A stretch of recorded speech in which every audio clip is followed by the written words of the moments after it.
Yo, man, I'm hungry. Where can we get some breakfast?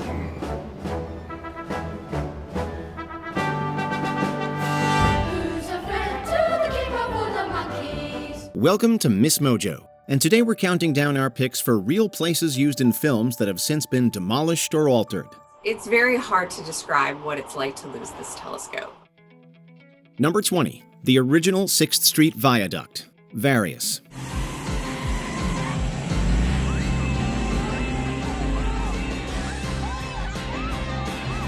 While there's still a 6th Street Viaduct in Los Angeles, it's not the exact one you've probably seen at least once in a 20th century or early 21st century film. Originally built in the 1930s, the 6th Street Viaduct went on to become a hot filming spot for a lengthy list of films. From classics like Grease and The Mask to more recent films like Transformers and The Dark Knight Rises, we could go on and on about this bridge viaduct's stamp on Hollywood history. In 2016, however, it was closed and subsequently demolished due to safety concerns. While a new 6th Street Viaduct was completed several years later, it didn't have the same original appearance and historic feel. The barriers are gone and it is open to traffic for the first time, with a series of lowriders taking the first cruise. Number 19, Stardust Resort and Casino, Showgirls and Swingers. Vegas! Vegas, baby, Vegas! Located on the Las Vegas Strip, the Stardust Resort and Casino was the largest hotel in the world when it opened in 1958.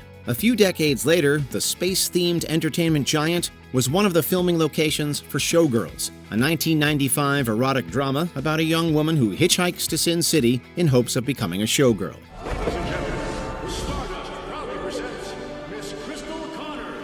The Stardust was also used for exterior Las Vegas casino shots in Swingers, a buddy comedy film starring Jon Favreau and Vince Vaughn.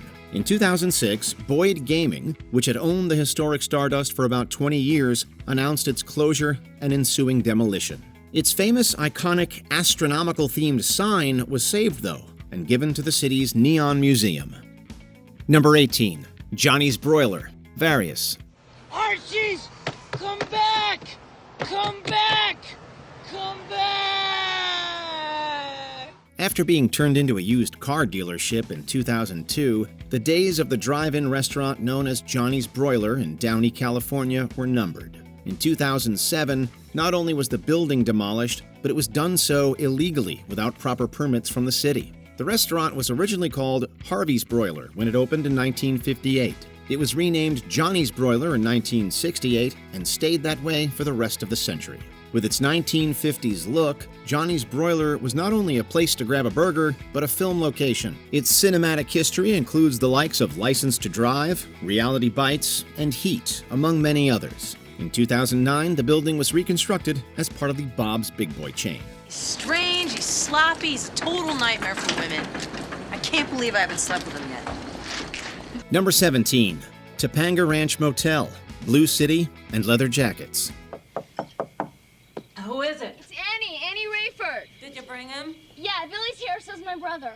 This historic 30-room bungalow-style motel in Malibu opened in 1929 and remained open until 2004. From then on, it continued to wear down with each passing year in its uninhabited state. And in 2025, the structure burnt down in the Palisades fire. KTLA photographer Paul Sanchez, as he's giving us an aerial perspective to the devastation in the Palisades. The Topanga Ranch Motel served as a filming location for the 1986 action thriller Blue City and the 1992 movie Leather Jackets. That wouldn't have been the case had a proposed plan in the 1980s gone through, which would have demolished the motel and replaced it with condos, apartments, and a shopping center. Number 16, the Hollywood Brown Derby, Mildred Pierce. Who wants to eat in a hat? A derby hat, a brown derby hat. In 1929, about 3 years after the first famous derby hat-shaped location opened, a second brown derby opened in Hollywood.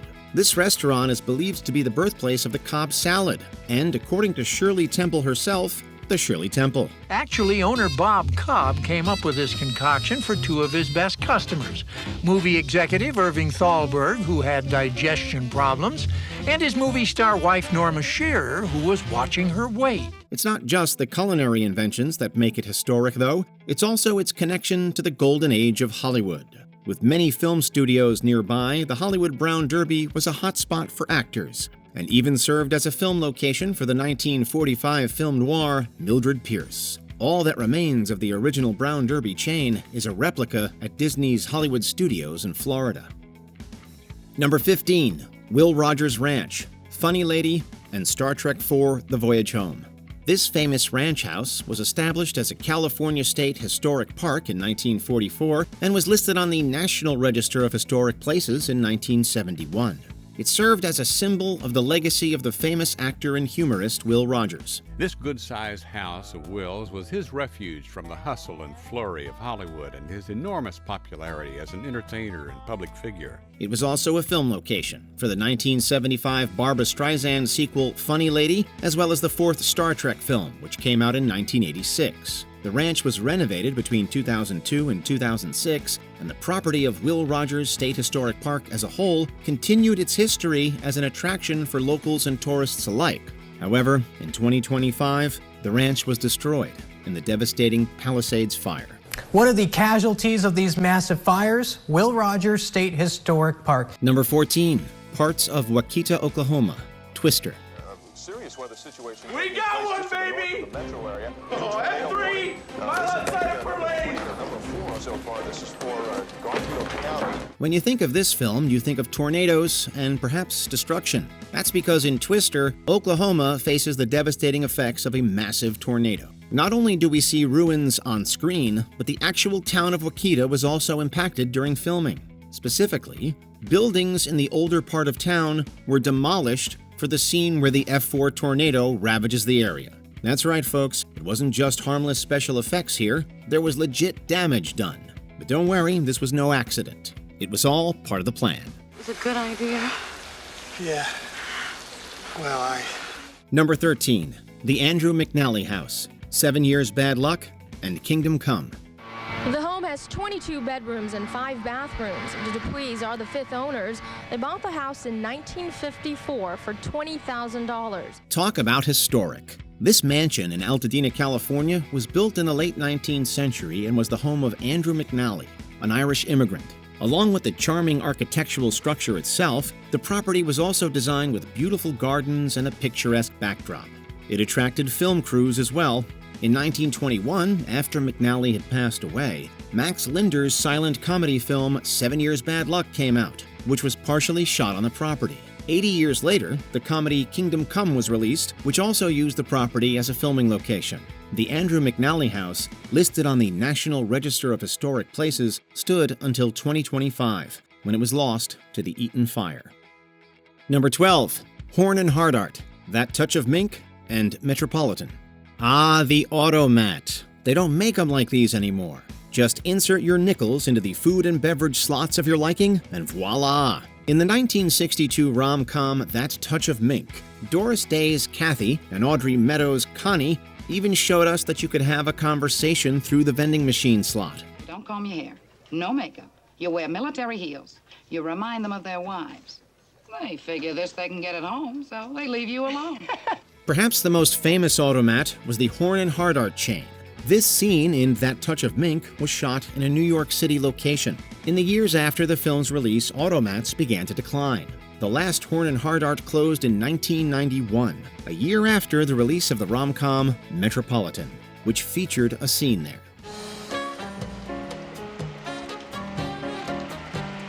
While these waiterless cafeterias lost their place in society, their legacy lives on through cinema.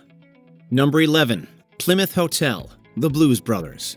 Carrie Fisher's character detonates a bomb at the flophouse where Elwood lives during a scene of The Blues Brothers. As you can tell from the sign as the camera pans down from the train tracks above, this location was the Plymouth Hotel in Chicago.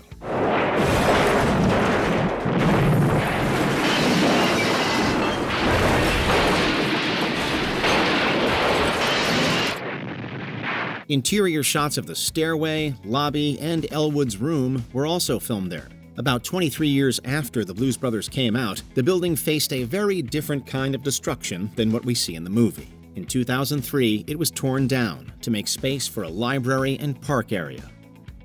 Number 10. Pacific Auditorium, Xanadu. Hey, that's a place on the album cover. slow down. I want to get off here. Jim? Thanks for the ride. Opened in 1935, the Pacific Auditorium was long regarded as one of LA's shining architectural landmarks. Notable for its unique, streamlined, modern architecture and its green and white exterior, the Pacific Auditorium had been used in various music videos and movies. Perhaps its most famous appearance is in the cult classic musical fantasy Xanadu.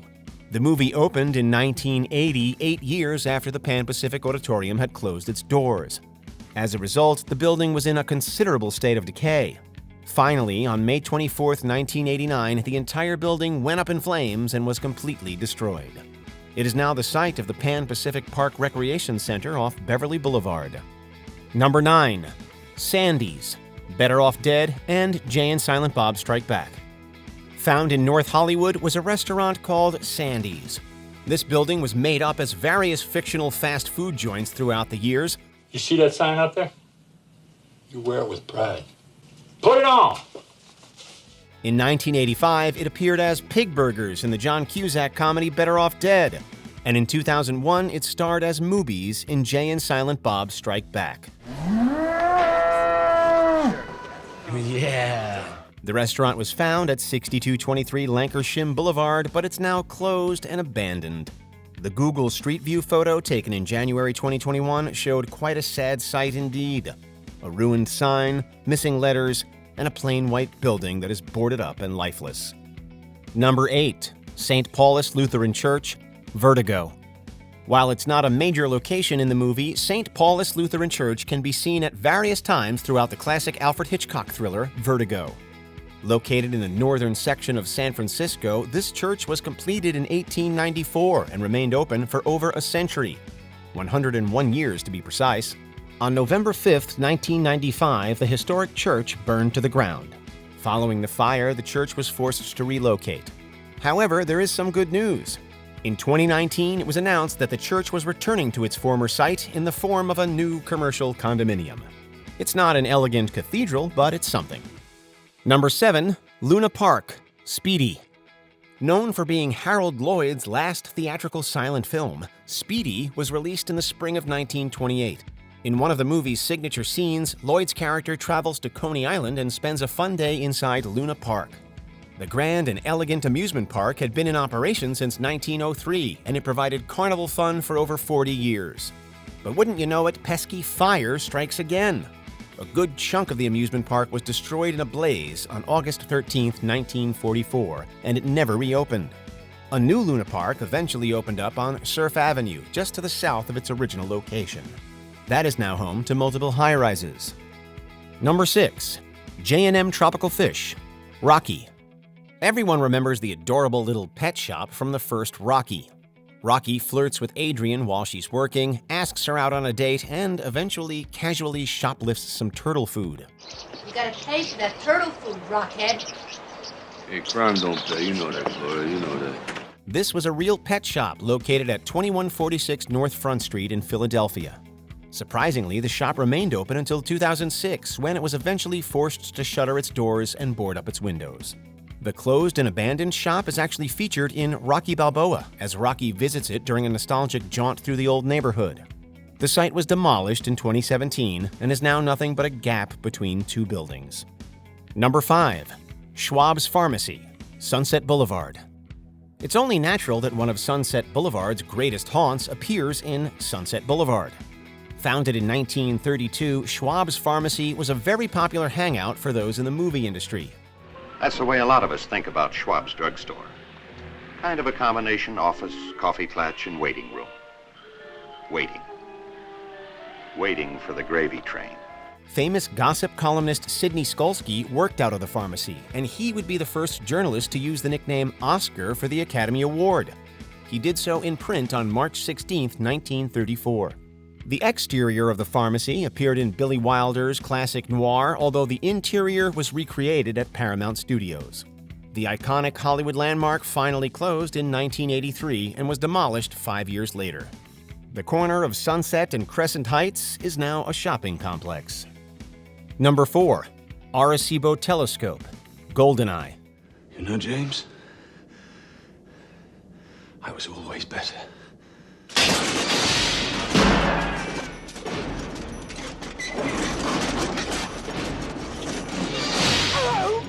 Found in the jungles of Puerto Rico was one of the world's most famous telescopes. Known as Arecibo Telescope, it famously appeared in the climax of the classic James Bond film GoldenEye. The satellite opened just 1 year after the first James Bond movie in 1963 and remained under the management of Cornell University throughout most of its life. Unfortunately, various natural disasters threatened the integrity of the telescope, and it was officially decommissioned in 2020. On December 1st of that year, the structure collapsed into itself and was completely destroyed. Extensive efforts were then undertaken to dismantle what remained of the historic telescope. There's a large interest in restoring this telescope. And so even now, there's a movement to rebuild and rebuild better, because that's what we do. We have no business rebuilding if we don't improve on what we already made. Number 3, the Cab Depot, Taxi Driver. This Martin Scorsese classic opens with Travis Bickle applying for a job at a cab depot. Want to work uptown tonight, South Bronx, Harlem? I work anytime, anywhere. We work Jewish holidays? Anytime, anywhere. The office isn't seen much throughout the film, but it was indeed a real dispatch depot located in Manhattan. But it's amazing how much can change throughout the decades. This cab depot was located on West 57th Street near the West Side Highway, but the area is virtually unrecognizable today. When Travis leaves the depot, viewers can spot a brick building and the old elevated highway in the background. Not only are they gone, but the surrounding area has been completely redeveloped and modernized. 70s New York really was dingy. Sick, vino. Someday a real rain will come and wash all this scum off the streets. Number 2, the Sands Hotel and Casino, Ocean's 11. Do we have time for another show? It's kind of late, isn't it? Hey, what about the lounge at the Sands? Oh, that's a good idea. Hey, that's my lucky spot. The Sands is synonymous with the Las Vegas Strip. At least, it was. The Sands was the place to be in the 50s and 60s, hosting legendary performers like Frank Sinatra, Dean Martin, and Sammy Davis Jr. The Rat Pack helped make the Sands iconic, and they shot Ocean's 11 at the hotel. 7 years after the movie's release, the Sands was bought by famous business magnate Howard Hughes. However, all great things must pass, and time eventually came for the Sands. The old-fashioned casino couldn't compete with the shinier and fancier operations, and it was demolished on November 26, 1996. The site is now home to the Venetian. Before we continue, be sure to subscribe to our channel and ring the bell to get notified about our latest videos. You have the option to be notified for occasional videos or all of them. If you're on your phone, make sure you go into your settings and switch on notifications. Number 1, the Ambassador Hotel, Various. The rambling Ambassador Hotel, one of the world's great hostelries and a Los Angeles landmark of good living. Los Angeles is home to many hotels, but none were quite like the Ambassador. The Ambassador was a lavish and world-renowned hotel that hosted countless iconic entertainers, housed various presidents, and contained the famous Coconut Grove nightclub. It also featured in countless movies, including Forrest Gump, Catch Me If You Can, and Almost Famous. Unfortunately, the surrounding area fell into poverty throughout the 70s, and the Ambassador was slowly forgotten. It was later demolished to make room for the Robert F. Kennedy Community Schools, which was named after the politician who was famously shot in the hotel's kitchen. Do you agree with our picks? Check out this other recent clip from MsMojo. And be sure to subscribe and ring the bell to be notified about our latest videos.